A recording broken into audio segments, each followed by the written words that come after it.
বন্ধুরা, এই মুহূর্তে বঙ্গোপসাগরে একটি বিপরীত ঘূর্ণাবর্ত তৈরি হলো। এই ঘূর্ণাবর্তের প্রভাবে ফের ঝড় বৃষ্টির পূর্বাভাস দিয়েছে আলিপুর আবহাওয়া দপ্তর। তবে পশ্চিমবঙ্গের কোন কোন জেলাতে বৃষ্টিপাতের পূর্বাভাস রয়েছে, বৃষ্টিপাতের সম্ভাবনা পশ্চিমবঙ্গ ছাড়াও আরও কোন কোন জেলাগুলিতে রয়েছে, বৃষ্টিপাতের পাশাপাশি তাপমাত্রার ক্ষেত্রে কি পরিবর্তনের সম্ভাবনা রয়েছে, নতুন করে কি বঙ্গোপসাগরে কোনো রকম ঘূর্ণিঝড়ের সম্ভাবনা রয়েছে, সমস্ত কিছু আপনাদেরকে এই ভিডিওটিতে লাইভ আপডেটে জানিয়ে দেব। পাশাপাশি আমরা দেখে নেব আজকের রাতের আবহাওয়া কেমন থাকবে, কোন কোন জেলাতে বৃষ্টিপাতের সতর্কবার্তা রয়েছে। তো ভিডিওটি আপনার জন্য খুবই গুরুত্বপূর্ণ হতে চলেছে।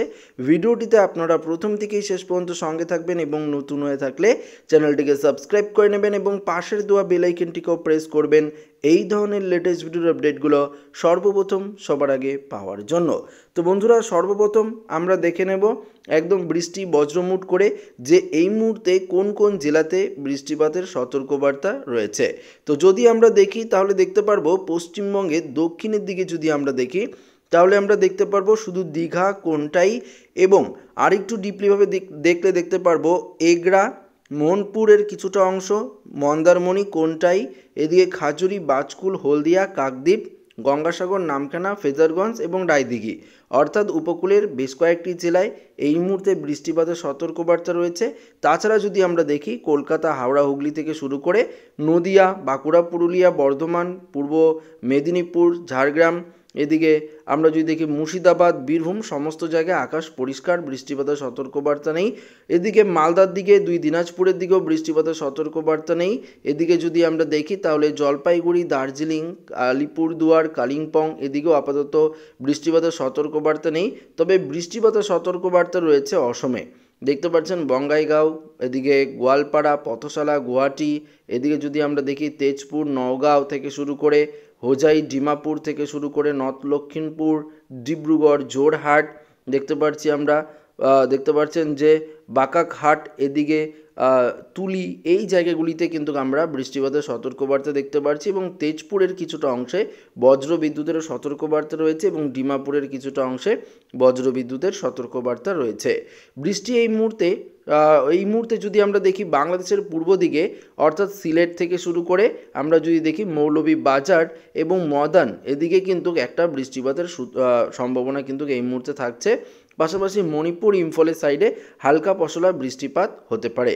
তবে আমরা যদি দেখি ত্রিপুরার আমবাসার দিকে এবং আমরাপুরের দিকে কিছুটা মেঘ লক্ষ্য করতে পারছি এবং ছিটেফোঁটা বৃষ্টি হলেও হতে পারে। তাছাড়া বাংলাদেশের অন্যান্য জায়গা যেমন খুলনা, বরিশাল, সাতক্ষীরা থেকে শুরু করে এদিকে ঢাকা, কুমিল্লা, এদিকে যশোর দেখতে পাচ্ছি, পিরোজপুর, মাথাবেরিয়া, ফরিদপুর, এদিকে পাবনা, নাগেরপুরের দিকে আকাশ পরিষ্কার।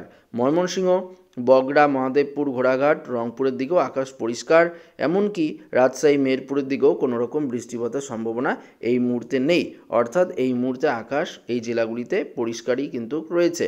তবে বৃষ্টিপাত অসমে হচ্ছে এবং রাতের দিকে যদি আমরা দেখি অসমের ডিব্রুগড়ে রেড অ্যালার্ট রয়েছে, অর্থাৎ অসমের ডিব্রুগড়ের সাইড, তুলি, জোরহাটের দিকে, তেজপুরের দিকে ভারী বৃষ্টিপাতের সতর্কবার্তা আমরা মেঘমালা করেও দেখাচ্ছি। দেখতে পাচ্ছেন যে অসমে প্রচুর পরিমাণে বৃষ্টিপাতের সতর্কবার্তা থাকছে এবং বাংলাদেশের পূর্ব দিকে রাতের দিকেও কিন্তু একটা ভারী বৃষ্টিপাতের সতর্কবার্তা থাকছে, অর্থাৎ সিলেট বিভাগটা এবং শিলচর, ইম্ফলের দিকে, মণিপুরের দিকে একটা ভারী বৃষ্টিপাত থাকছে। তো দেখতেই পাচ্ছেন যে অসমের দিকে সবথেকে বেশি বৃষ্টিপাতের সম্ভাবনা রয়েছে, কেননা যে ঘূর্ণাবর্তটি বঙ্গোপসাগরে ছিল আপাতত সেটা পশ্চিমবঙ্গ, বাংলাদেশ হয়ে এটা কিন্তু অসমের দিকে চলে গিয়েছে এবং এর প্রভাবেই বৃষ্টিপাত কিন্তু প্রচুর পরিমাণে সতর্কবার্তা কিন্তু রয়েছে। তবে আমরা যদি দেখি আজকে তো বৃষ্টিপাতের সতর্কবার্তা তেমন দক্ষিণবঙ্গে নেই।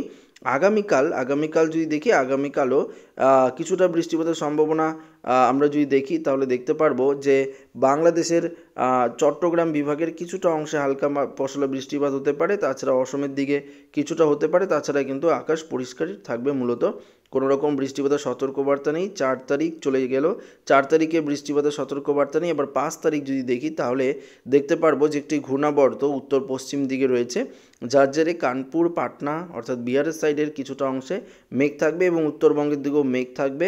বিশেষ করে আমরা যদি দেখি দেখি তাহলে মেঘ আমরা লক্ষ্য করতে পারবো 5 তারিখে মালদার দিকেও এবং দিনাজপুরের দিকেও, এবং পাশাপাশি কিষানগঞ্জ, করণদিঘি এদিকেও মেঘ লক্ষ্য করতে পারবো, এবং আলিপুরদুয়ার, কোচবিহার, দার্জিলিং, কালিম্পং, জলপাইগুড়ি এদিকেও কিন্তু কিছুটা মেঘ 5 তারিখে আমরা লক্ষ্য করতে পারবো। 6 তারিখে যদি দেখি আরেকটি ঘূর্ণাবর্ত বঙ্গোপসাগরে আমরা দেখতে পারবো 6 তারিখেও কিছুটা বৃষ্টিপাতের সম্ভাবনা বাংলাদেশ, ত্রিপুরার দিকে এবং শিলচর, মণিপুর এবং অসমের দিকেও 6 তারিখে কিছুটা অংশে বৃষ্টিপাতের সতর্কবার্তা রয়েছে। আবার 7 তারিখে যথারীতি একটা বৃষ্টিপাতের সতর্কবার্তা রয়েছে, ভারী বৃষ্টিপাতের সতর্কবার্তা 7 তারিখেও রয়েছে, অর্থাৎ 6 তারিখ 7 তারিখে কিন্তু আবারও বৃষ্টিপাতের সতর্কবার্তা রয়েছে বেশ কয়েকটি জায়গায়। আবার 8 তারিখে যদি দেখি 8 তারিখে সেরকমভাবে বৃষ্টিপাতের সতর্কবার্তা নেই। আবার 9 তারিখে যদি দেখি 9 তারিখেও আকাশ কিন্তু মূলত পরিষ্কারই থাকছে, এবং 10 তারিখ যদি আমরা দেখি 10 তারিখে আকাশ কিন্তু পরিষ্কারই আমরা লক্ষ্য করতে পারছি। তো বুঝতেই পারছেন 6 তারিখ এবং 7 তারিখে আবারও বৃষ্টিপাতের একটা সতর্কবার্তা কিন্তু আমরা পরিষ্কারভাবে দেখতে পারছি। তবে তাপমাত্রার আপডেট কি বলছে, কত ডিগ্রি সেলসিয়াস আজকের তাপমাত্রা থাকতে পারে, আমরা একদম রাতে চলে যাই দেখতে পারি।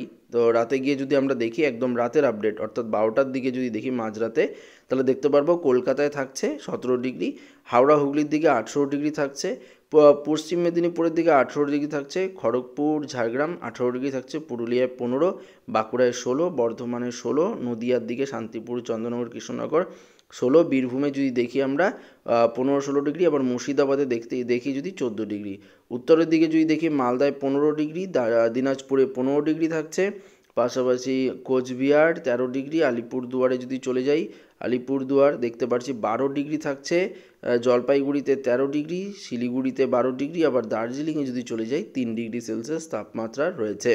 আমরা সরাসরি অসমের দিকে চলে যাব, ডিব্রুগড়ে 15 ডিগ্রি, গোয়ালপাড়ায় 14, গুয়াহাটিতে যদি দেখি আমরা 14 ডিগ্রি থাকছে, এদিকে তেজপুরে 14 ডিগ্রি থাকছে, সরাসরি আমরা চলে যাব ডিব্রুগড়, এদিকে 13 ডিগ্রি সেলসিয়াস তাপমাত্রা রয়েছে। তো বুঝতেই পারছেন অসম এবং উত্তরবঙ্গের তাপমাত্রা প্রায় একই রকম রয়েছে।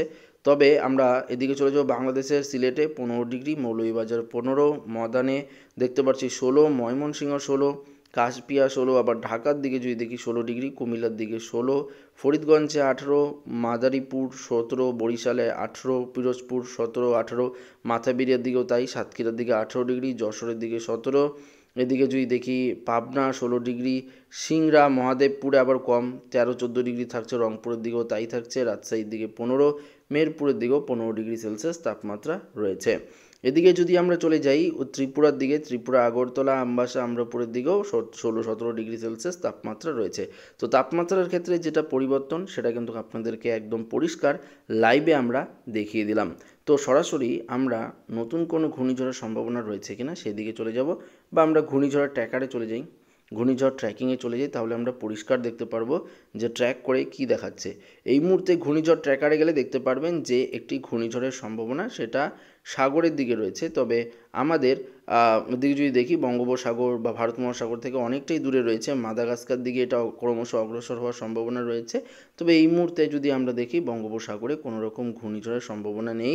লাস্ট আপডেট অনুযায়ীও আমরা যদি দেখি কোনো রকম ঘূর্ণিঝড়ের সতর্কবার্তা কিন্তু নেই। তবে ঘূর্ণাবর্তের জেরে আবারও 6 তারিখ 7 তারিখে কিছুটা বৃষ্টিপাতের সতর্কবার্তা। আর আমরা যদি লাস্ট দেখি তাহলে দেখতে পারবো 11 তারিখ, আমরা যদি দেখি 11 তারিখে, এবং আমরা সরাসরি আপনাদেরকে জিএফএস মডেলে নিয়ে যাব, দেখতে পাচ্ছি যে একটি ঘূর্ণাবর্তের মতন পরিস্থিতি আস্তে আস্তে চীন সাগর থেকে আমাদের এদিকে বঙ্গোপসাগরে প্রবেশ করতে পারে। যদি প্রবেশ করে তাহলে কিন্তু একটি সাইক্লোনিক সিস্টেমে পরিণত হতে পারে। তাছাড়া আপাতত কোনো রকম ঘূর্ণিঝড়ের সম্ভাবনা এই মুহূর্তে আমরা দেখছি না। এখানেও যদি আমরা অর্থাৎ আইকন করে যদি দেখি তারপর আমরা দেখতে পাচ্ছি কোনো রকম ঘূর্ণিঝড়ের সতর্কবার্তা নেই। তবে লাস্টের দিকে একটি ঘূর্ণিঝড়ের সিস্টেম তৈরি হতে পারে চীন সাগরের দিকে, পরিষ্কার দেখতে পাচ্ছি আমরা ফিলিপিন্স, থাইল্যান্ড, ভিয়েতনাম এদিকে। তখন যদি তৈরি হয় তাহলে কিন্তু আমাদের বঙ্গোপসাগরে সেটা আসার সম্ভাবনা থাকছে।